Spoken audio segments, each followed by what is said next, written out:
Hi, everyone. Welcome to Facebook Live Tuesdays at 4 with me, Raj Gavrila. This session is on experiencing innovation and entrepreneurial leadership.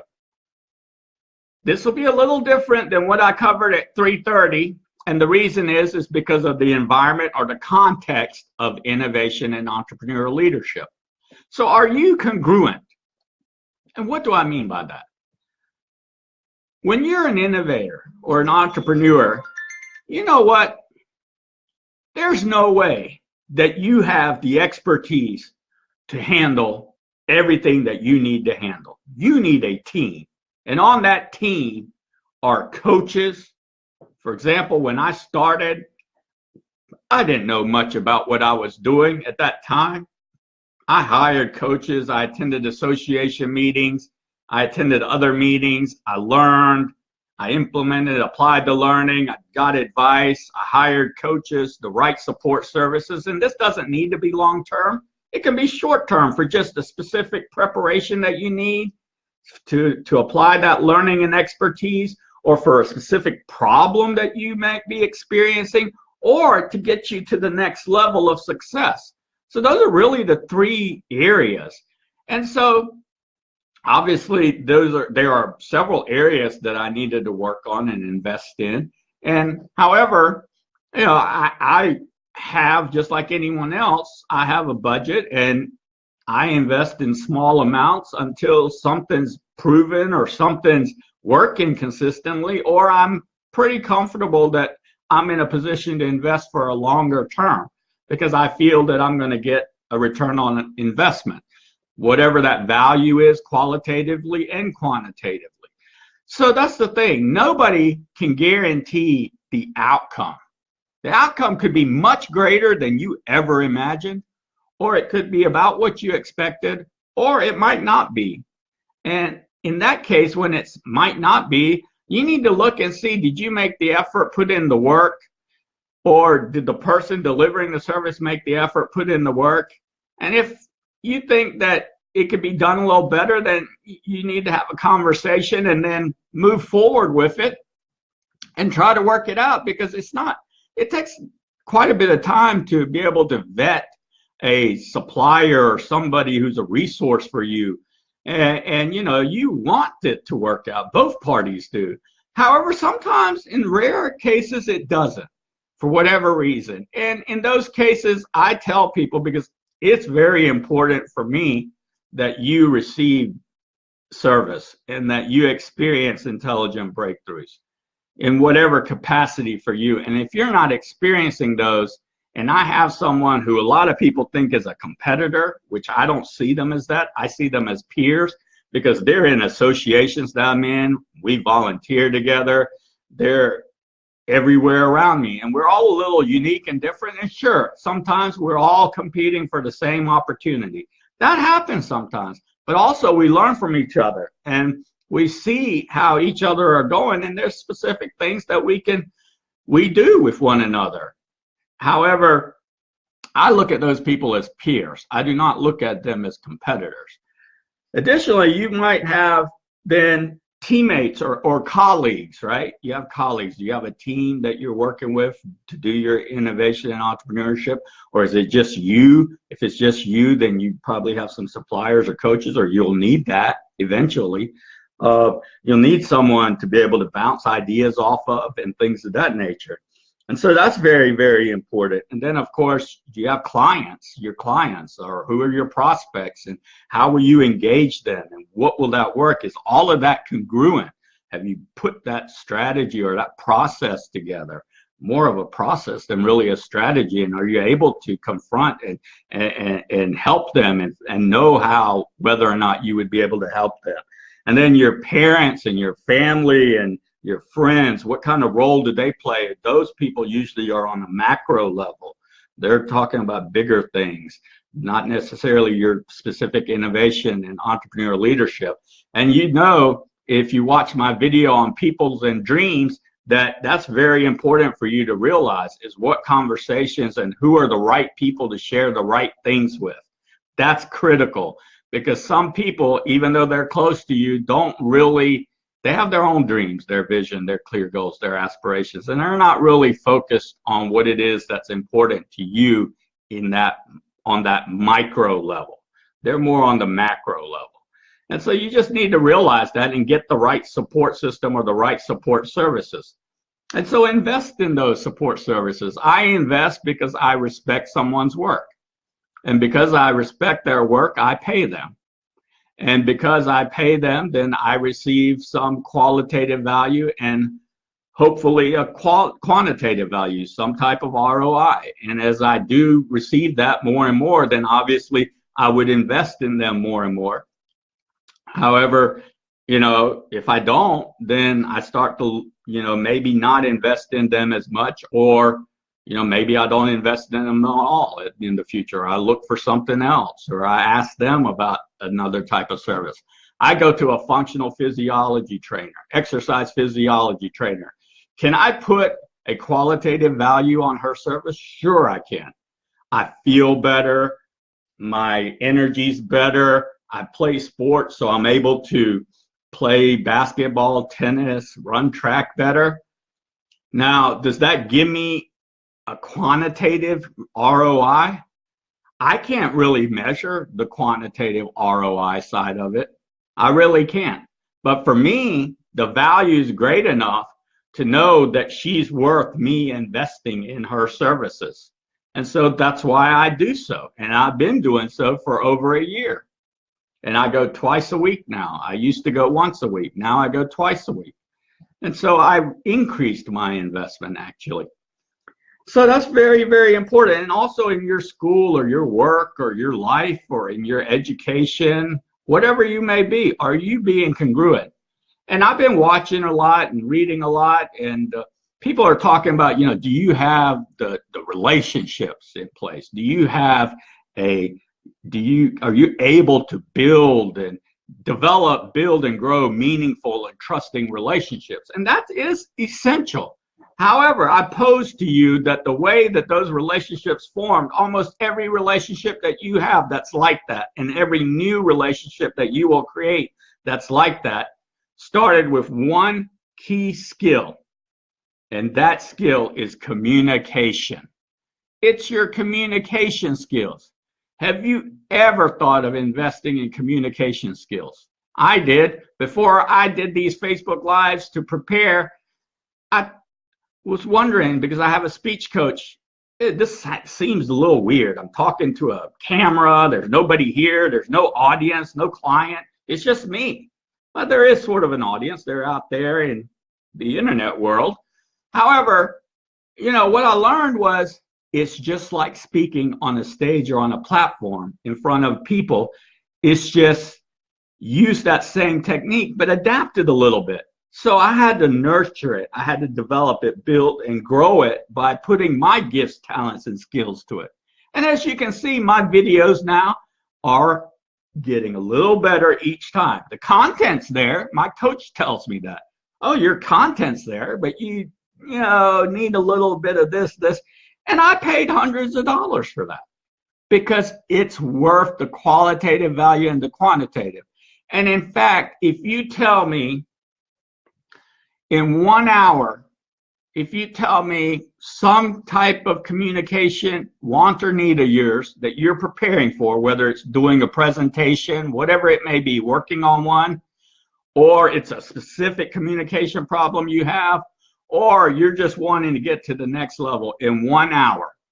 If I know that ahead of time and I prepare and do the research, in 1 hour, I can help you experience intelligent breakthroughs in performance. And so that's essential for you to know that that's how people are getting ahead. So it doesn't take a major investment. Sometimes it does. Sometimes it takes thousands of dollars. Most of the times it doesn't. And depending upon the size of your business, thousands of dollars is like way too much. However, as you grow in business, that will seem like it's not that much at all. That will seem like $200 to you. And that's just where your business currently is. And so what's another way to do this? Another way is to have a video analysis of yourself. Now, you're not going to walk around with a video camera and video yourself. I mean, you're not going to do that. But as you're working, okay, by yourself, and you're going through a checklist, or you're doing whatever you're doing, or you're going and you're making a conference call, or whatever it is that you're working on, your situation that you're working on, that you're solving, or that you're helping, or that you want to make better. You know what? What does the video show, your video analysis in your mind? Do you have impeccable technique? Are you using the appropriate communication skills for the environment that you're in? You know, you communicate differently in different environments. So at work, it's a different type of communication, okay? And if you're trying to build, and grow trustworthy relationships, and you like inadvertently, not even on purpose, it's just an automatic response, say something, and then you say, oh, I was just kidding. You're not really developing, building, and growing a meaningful relationship, because there are social contracts in place. And those social contracts, although they're not written, they can be changed and they can be grown and be much more fulfilling, but it's based on your communication skills. That is the #1 key. So work on your communication skills, and that will develop, build, and grow your trusting and meaningful relationships. And that's how you build those relationships, grow those meaningful relationships, because that's true. Relationships are key, and you've been doing this all your life. It's just that in business, it's a little bit different dynamic, right? It's a different environment. When we're talking about business, we have different norms, different parameters that we're thinking of, okay? And so that's very, very, very important. Now, a lot of you work on a team. And so you're a colleague, you're a teammate. And I know this, that most people have never even attended a learning session, a workshop, a keynote, whatever you want to call it, on team. What does that mean? What does that look like? On team charter, on being a teammate. How does those dynamics work? It's just supposed to be something you just sort of figure out. And it's supposed to be intangible. And a lot of it is. A lot of it is intangible.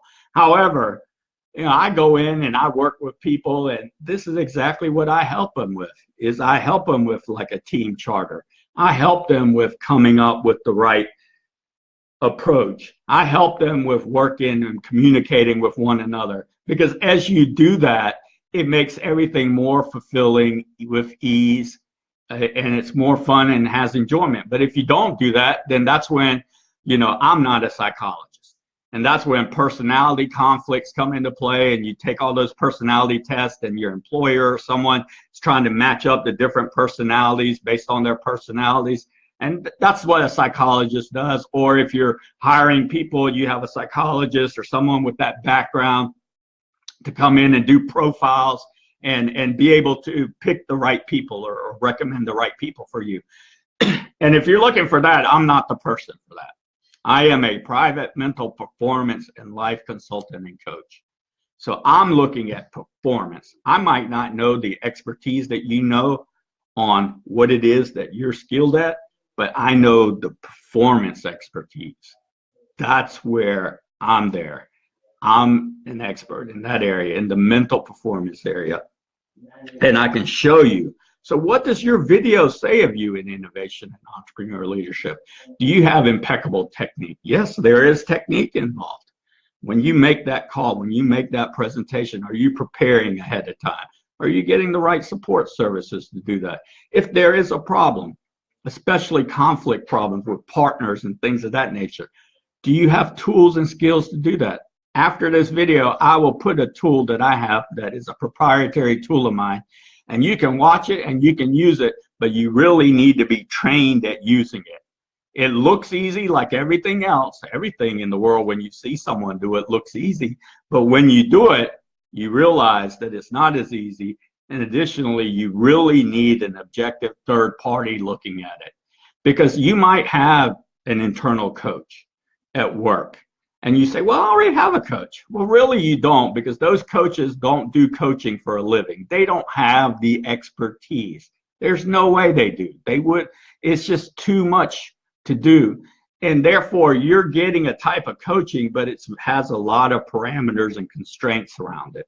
However, if you have someone like me come or helping, then you have someone that you can share the right things with, and that you can talk about things that you just wouldn't be able to talk about in that environment, in that business environment, or with your colleague or your teammate. And that's just reality. So what are your support services?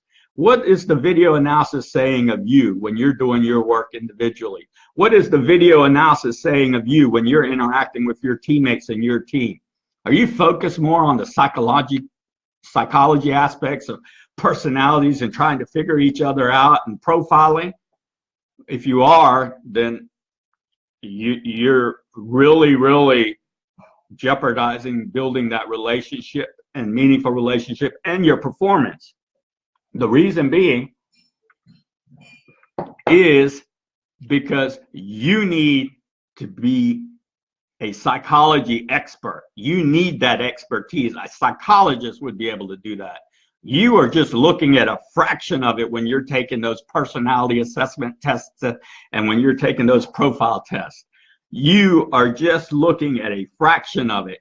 You do not have the substantive experience and the expertise that that psychologist has to really be able to do that. Now, if you're doing that and you're also working with a psychologist to help you along, then that makes more sense. But take all that out, because I'm not the person to do that. Some people ask me for that, and I tell them I don't do that. What I specifically work on is you experiencing intelligent breakthroughs in your performance and in your life. Now, that's where my expertise is.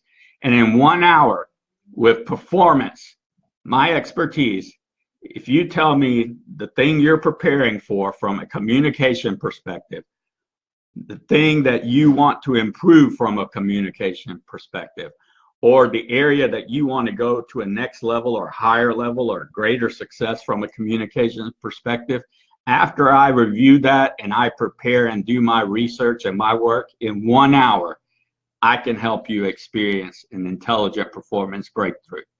That's what I have for today at Facebook Live on Tuesdays at 4 p.m. I hope you have a meaningful trigger or triggers set for tonight. I do. I'm going to have a great dinner with my family. We're going to have some conversation, and I love having family conversations. And believe me, it won't be about innovation and entrepreneurship, okay, or entrepreneurial leadership. No way.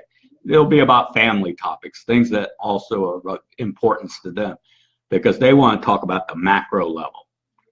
Also, hopefully tonight, I haven't looked, but there's an NBA playoff game. So if there is one, I'm going to be happy watching that, because I love to watch the playoffs. So that's what I have for today. Think about it. What does your video analysis show of you? Are you congruent? Are you working on your communication skills to develop, build, and grow trusting and meaningful relationships? That's essential for your success. Essential. And are you getting the right support services to help you along to experience those intelligent breakthroughs?